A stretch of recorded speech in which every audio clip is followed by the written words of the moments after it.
So the big breaking news today is that Saraya, formerly known as Paige, has announced her departure from AEW. Instantly, fans are now anticipating a potential WWE return for Paige. This announcement comes today as Saraya's new book has launched, and obviously that creates a lot of buzz for her, so it makes perfect sense. And honestly, I think a return like the night after WrestleMania would make a lot of sense if you know the history of Paige's career in WWE. It's worth noting that Saraya is not trashing AEW, she's not talking badly about her time there, she simply just said she doesn't fit in there now, and obviously a few teases maybe on social media of a WWE return. We'll just have to wait and see. Another return we could be seeing is that of Rusev to WWE. We know Miro has recently departed from AEW, and I'll be honest, I kind of expected Rusev to come back to WWE a lot quicker. Well, this news comes from WrestleVotes,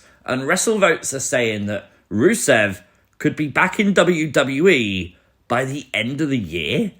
We're only in March, like, that is a broad scope, you know what I mean? I'm surprised at this point they didn't just say, oh, you know, Rusev will definitely return to WWE on Rusev Day, and, you know, that could literally be any day, so pun intended. A picture that got a lot of fans excited this week, as of course Alexa Bliss pictured in New York with Jason Baker. Jason Baker, a special effects artist, works on a lot of WWE projects, most notably with Bray Wyatt and with Alexa Bliss in the Wyatt Six. We now know that Alexa was in New York at an on-location event. On location will be doing events around WrestleMania. Obviously they was making cocktails, and her and The Miz were signing like cards for a WrestleMania cocktail.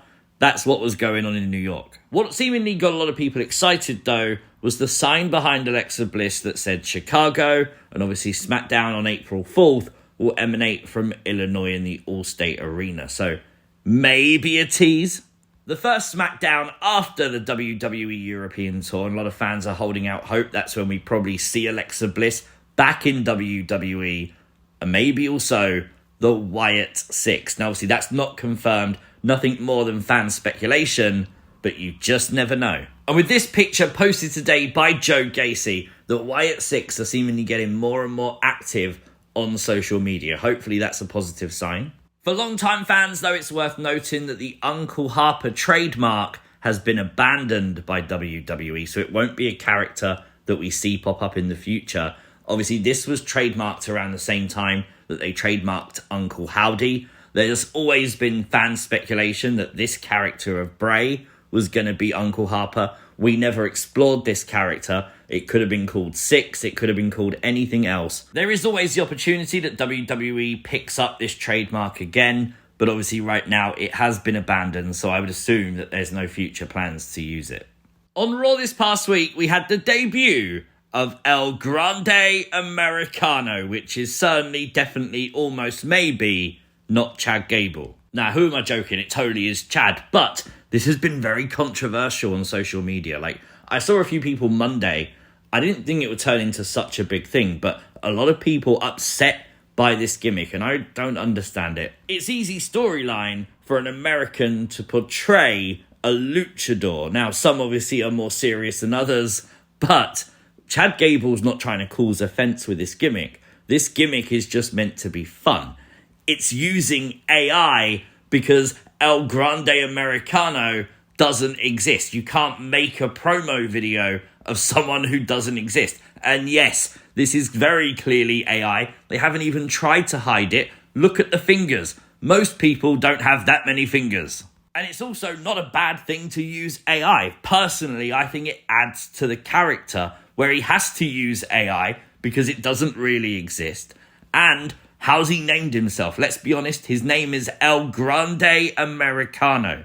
He's walked into a freaking coffee shop and he's ordered a Grande Americano. It is dumb, it is stupid, but it's meant to be. It's meant to be fun. And with him unmasking a luchador in his very first match, Dragon Lee unmasked on Raw, by the way, that was quite big news.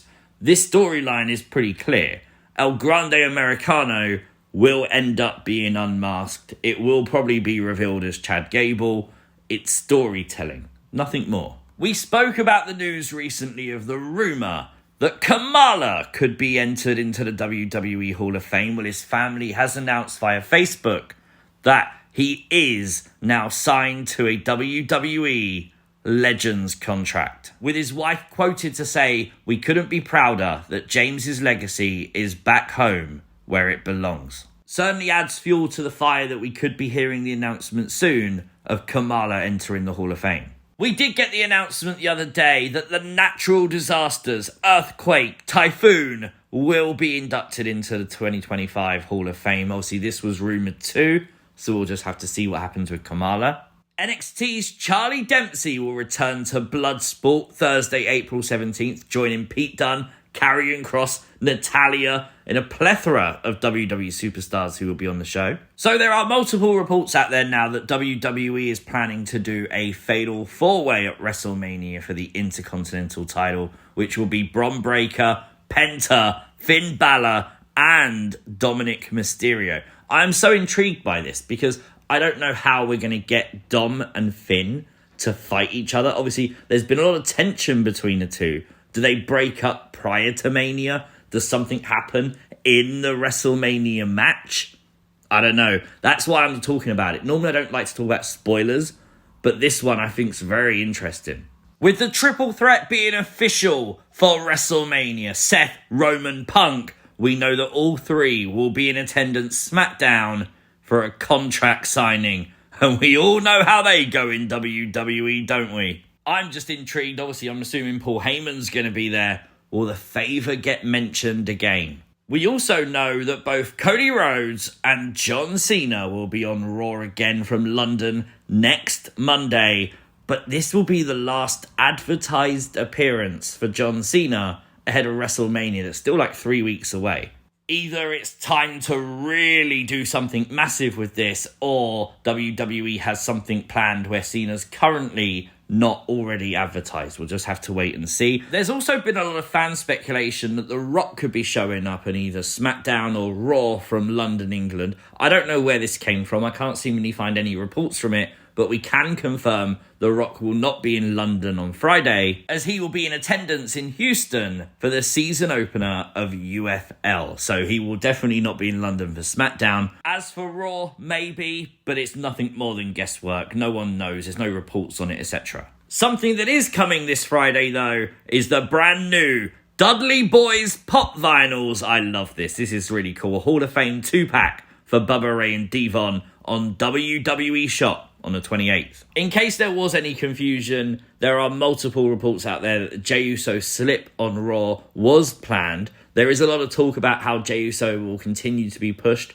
as a babyface from a report from Dr. Chris Featherstone, and obviously the fact that Jey Uso's merch is selling like crazy. Not a real surprise there. Yeet is extremely over. Jey would appear on the WWE Raw recap, though, where he would announce that he would like Cardi B or Sexxy Red to accompany him to ringside at WrestleMania. So potentially a special entrance for Jey Uso at WrestleMania this year. Worth noting as well that Sexxy Red immediately put a tweet out saying that if Jey wants her there, she'll be there. So maybe Sexxy Red. And I had to end this video today by talking about Bayley Humphrey. She went absolutely viral on social media the other day after her appearance on WWE LFG. And of course using the Great Khalis finishing move to win her match.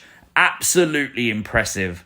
Her figure is absolutely insane, and honestly, she would be a great candidate to receive the Brock Lesnar treatment of debut. You know, just come in and obliterate everyone and just make that kind of impression. I think she'd be really good.